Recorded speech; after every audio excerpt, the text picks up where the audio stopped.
বলেছি, বক্তৃতায় বলেছি, আমরা দিল্লি নই, আমরা পিন্ডি নই, আমরা বাংলাদেশ। কিন্তু এখানে আমার একটা বেদনা আছে।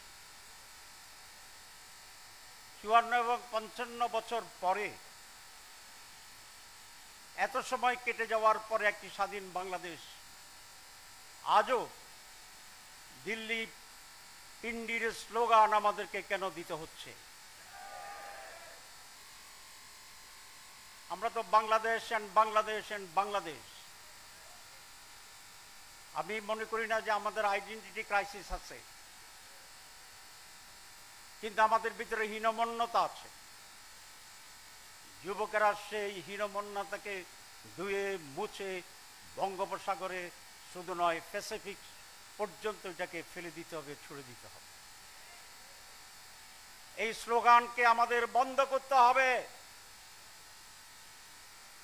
এই পরিবেশকার আমরা এলাও করব না।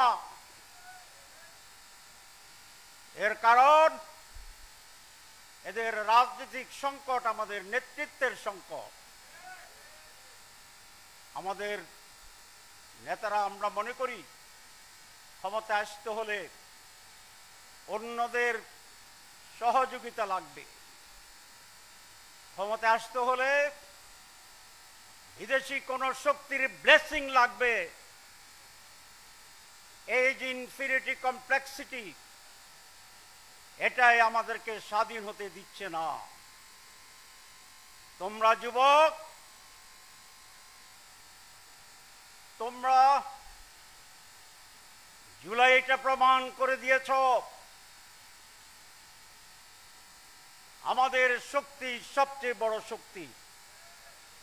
উই ক্যান ডু, আমরা পারি। আমরা কি পারি? আমরা রক্ত দিতে পারি, লড়াই করতে জানি, ঐক্যবদ্ধ হতে জানি, জীবন দিতে জানি। একটা কিছু জানি না, সেটা হচ্ছে পরাজয়। আমরা তোমাদের কাছ থেকে শিখেছি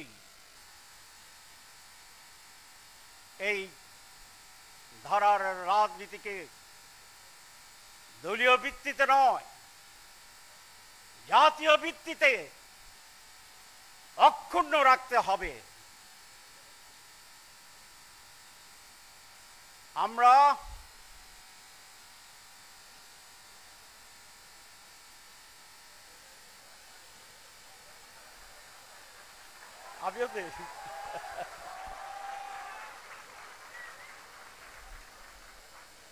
আমার শেষ